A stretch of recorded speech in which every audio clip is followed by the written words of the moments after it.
So a few months ago, Focal invited us to do a tour of their factory. I should start this off by explaining where exactly this tour took place. So the Focal HQ is located in a small town called Etienne, just outside of Lyon, in France, and by now you probably know that while I'm from Canada, I'm clearly not from the French-speaking part of Canada, and so I deeply apologize in advance for my poor pronunciation of French words, or places. And yes, of course, I was completely out of my depth as far as the language is concerned, but the folks over at Focal were very accommodating of that. As many of you know, Focal makes some of my very favorite headphones, like the Utopia, which of course is out of my budget. It's very expensive, but if you watched any of my live streams, you'll know that I also daily drive this. This is an Alere with Utopia pads. But that's not what this video is about. This video is instead about our trip to Focal. Now, I should note, it wasn't just us who went to visit Focal, and by us, I mean myself and some of the rest of the Headphones.com crew. We were also joined by a larger group of people, meaning we weren't the only publication to get this tour, and also it wasn't just exclusively about headphone stuff. For those who may be more focused on the headphone side of things, you may know about all of Focal's headphones, but they're also a major manufacturer in the high-end speaker space and car audio as well. And importantly, after the tour of the factory where they make all these products, we got a chance to listen to some of their crazy high-end setups, like the massive Grand Utopia, the big floor-standing speakers there in their specialized listening demonstration room. So when we first rolled into the Focal campus there's just sort of a lot going on. There are a lot of buildings and a lot to see. But after that initial meet and greet, we were sort of taken up into this upstairs room that contained what I could only really describe as like a full spectrum of Focal products with a wide range of, their high-end speakers and of course, a lot of their headphones, or if not all their headphones, I believe. And then this is also where we got to see the very rare and extremely unique and expensive Tournaire Utopia. And for those who are unaware, this is the most expensive headphone in the world. It's essentially a Utopia decked out in gold and diamonds. So, headphones for royalty, I guess. Now, after that, we were brought downstairs to the factory, and for me, this is the first time I'd had the opportunity to do something like this, to go to a place to where, high-end audio products are made, like see it all in action and take in the various processes that go along with that. So just to be clear, this was a factory tour, but we went to the factory while the Focal employees were still there actively working on things, actively making things, which was really cool to see. Of course, we weren't able to see everything for obvious reasons, but we got to see a lot of stuff, including the diaphragm and driver production process, along with various different parts of the assembly line there, and then some of the QC as well.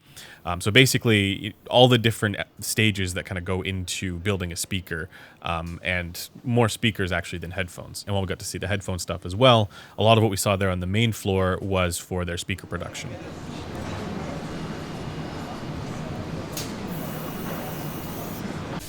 Forming to have the special inverted dome. Our signature. Bonjour. So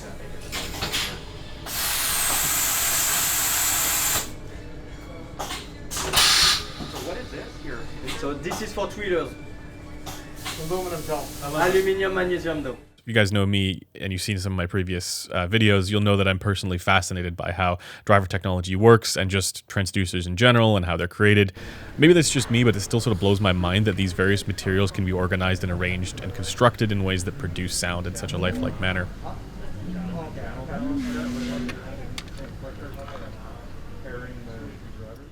Now, once again, the main floor was where the speaker production was. The headphone section was sort of upstairs in a different area, but we did go through that later on in the tour. And we also got to see the production of a number of those drivers as well. You can see what she's doing here is implementing the voice coil on one of the drivers of one of the Focal headphones. At this point, one of the biggest surprises to me, and I think a number of other folks along on the tour as well, was just how much of this was done by hand. And I asked them about this. I asked Focal, why do everything by hand, or as much as what we were seeing there by hand. And they told me that while there is some automation for certain things, they still require the kind of precision that you can only really do by doing things by hand. But nonetheless, the diaphragm production and the voice coil assembly process, that was, for me, the star of the show. And, we could see from the outside where their famous beryllium drivers were made, like the ones that go in the Utopia, but unfortunately we weren't able to actually go in and capture that on camera. Now, it's at this point where there was a lot going on and it was just sort of a lot to take in all at once. But the thing that really stood out to me at this point was the enthusiasm with which the tour was being given. You could really get a sense of that sort of French DNA that was running through the whole process. They were very proud of what they were making, which was awesome to see. When you think about French culture, you often think about, amazing food and wine and that kind of thing, the care that gets given to the experience. And that's the feeling I got from the Focal experience as well. And speaking with the people there, we got a chance to talk to Megan, the product manager for their headphone division. And she's been on several of the live streams that we've done on this channel as well. And it was great to meet her in person, and she told us, a lot of the stuff about, their headphone development and sort of what goes into that process. So here we have, for example, the drivers of Utopia. So we have the dome here, which is in beryllium, and in hi-fi we have some different technology which replace like the flax, the slate fiber, the W. We have our surround here, so which is very, very light. It's 70 microns. Actually, I don't know if you can see, but when we just blow on it, it moves. So it's the lightest surround we can do. We have here our motor, and inside, of course, our voice call. So it's the exact same construction that what we do in hi-fi with our speaker drivers. Just smaller.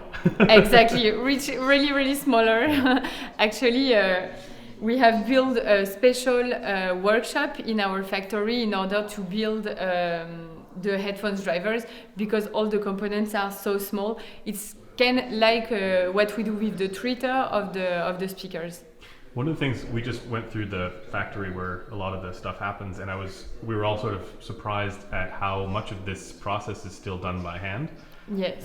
And I was just curious, like, is there a benefit to doing it by hand? Is it a requirement, or is there any benefit to automation, or how does that work with you guys? Actually, it's really, really precise, and in order to have good performance, we need to reduce the weight, so all the quantities are really, really precise. For example, for the glue, when we glue the surround with the dome, we need to be really precise with the quantity we put. So it's easier to do it by hand. People are really trained to do it, and they know when we have the good quantity or not. Everything is weight in order not to have too much weight. When you are, for example, working with the voice call, everything is really, really small, so you need to be very careful in order to assemble it correctly. Mm-hmm. And after, also in our factory, we measure each drivers and we pair them. So, for example, we measure 30 pieces, and after a machine will help us to choose which one will be in the same headphones, in order to have not more than 0.5 dB difference between the left and the right.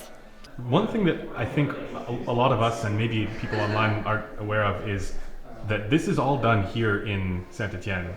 Yes. And it was just amazing to see, that this is a bit like there's a large manufacturing section here. And what does it mean to be making something? I mean, are you from here? I'm from here. From here, yeah. So what does it mean for you to be making something, yes. in your home we are area? Actually, we are really proud, as we do for hi-fi, for headphones. We try to do the most we can here.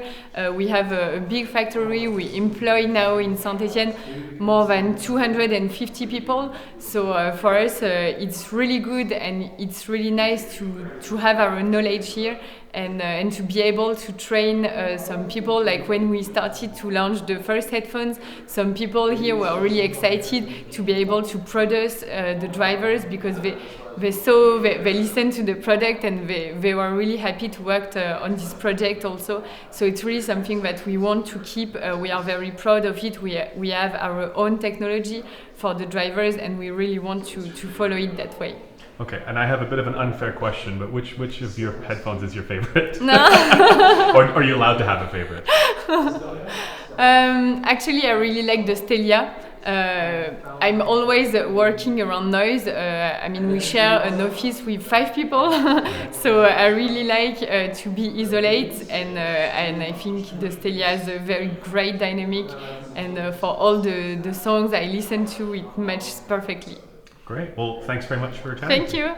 Now, after the factory tour, this was when we got to go to Focal's private listening room to hear what was one of the craziest speaker setups I've ever seen. And this was, of course, the Grand Utopia demonstration. So those big, massive floor-standing speakers. And, you know, when you spend your time evaluating and scrutinizing all the finer little points of sound quality in headphones, then you get to have that experience. It just puts you in a completely different headspace. The Grand Utopia have a special architecture. It's a 4-way loudspeaker. So mean that the signal is divided by 4 with the crossover. One way for the tweeter, by William Tweeter, flagship technology 2. One for the medium, one for mid bass, and the other for the subwoofer. Bass reflex with the port just over there. The focus time alignment. What is the focus time alignment? Is this curve that you have here that's allowed us to have all the phase of the speaker that come in one point in one moment. And regarding the place of the floor-standing loudspeaker, we can adjust the position to be sure that the temporality of the phase of the speaker is exactly the same. So, would that change depending on how far back you are? Exactly. Yeah. So, as you can see, we have some mark for the position to be sure that we are always in the good sweet spot. We also have the electromagnet. The electromagnet is this one. This will replace the magnet, in fact. And depending of the amount of power you give him, the more power you give him, the more bass you will have. So depending of the room, you can adjust the level of bass. Got ready. So, Jesus. So if you don't have any time to go to the gym, At this point, I got to sit back and listen to a number of tracks, some of which we hadn't heard before, but some of which we had. And yeah, this was just a fantastic experience. So I highly recommend checking it out if you ever get a chance. We were then given a bit of a demonstration as far as the materials that go into some of these products is concerned, specifically to do with beryllium and why beryllium is selected for their highest end technology, their highest end tweeters. That's titanium? yeah, And then that's aluminum? aluminum. And then beryllium. Try it. When you say beryllium, That's that's like- pure beryllium. That's pure beryllium. This is pure beryllium. Oh This wow. is pure beryllium. That's very light. It's really, really. That's crazy. And after that, if you want to try, Yeah. you will see the dumping is really fast, so the tone disappears quickly compared to the other, and also the sound and the quality of the sound is just perfect without any harmony. If you ever get a chance to listen to those Grand Utopia speakers, definitely do that because that was ridiculous. But anyways, the next day we went to go visit their cabinet factory, and that's where they make the speaker cabinets. So the factory area was where all the driver manufacturing happens, plus the assembly, because we did see some drivers being put into the cabinets, but then we had to drive further out to a small little medieval village called Bourbon-Lancy to see where they actually make the cabinets. Now, this happened to involve a 4-hour drive through the French countryside, which was delightful. Windy, bumpy French roads. But we also got lost, no thanks to the rental car's GPS system failing us. At the roundabout, take the second exit onto D989. But eventually, after going around in circles a few times, we did figure out which direction we were supposed to go. The roads there, it's very difficult to actually find where you're trying to go because it turns out that like where you're supposed to go is like this tiny little side street that you never would have imagined would be a main road, and you just drove past it. And so, you know, you go back and you go, oh wait, actually that's where I'm supposed to go. But once we got to the cabinet factory, which also felt more like a large scale wood workshop, the key theme there was that this was also done by hand, or mostly by hand as well. You know, walking through everywhere you look, you can see locals building things, sanding things, painting things. There's a real craftsmanship element to the whole thing. So we were first greeted with this enormous stack of wood, and they showed us, you know, what the different types of wood were and sort of which pieces of wood went for which speakers. So what is this piece? I think it's walnut. Walnut, okay. It's the old Sopra wood veneer. Okay. Yeah, walnut. And then we went over to an area where we saw folks sanding and finishing things. And so you could see that there was sort of different stages all the way through to a number of folks actually putting these pieces together into finished cabinets. And at the end of it, we could actually see what these ended up looking like.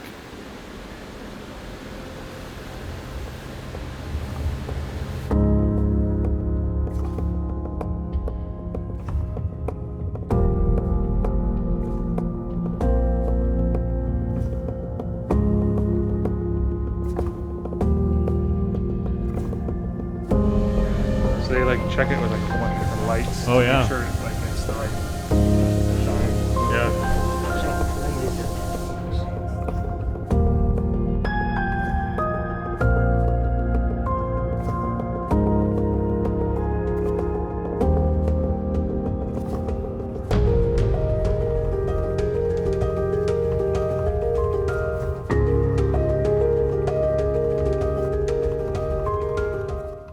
All of this is in this tiny little medieval French village. It's like you're going back in time, which makes it all the more interesting that there's a high-end speaker cabinet factory there as well. Now, as I mentioned before, that sort of thread of French culture and the ideas behind that, the good life is all about, the richness of one's experiences. This idea was very much on display at Focal as well.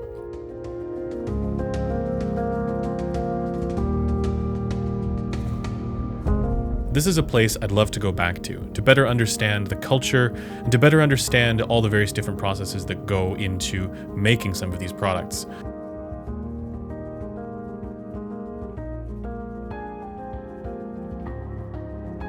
And of course, with that said, that does it for this video. Thanks for taking the time to watch it, and I'll see you guys in the next one. Bye for now.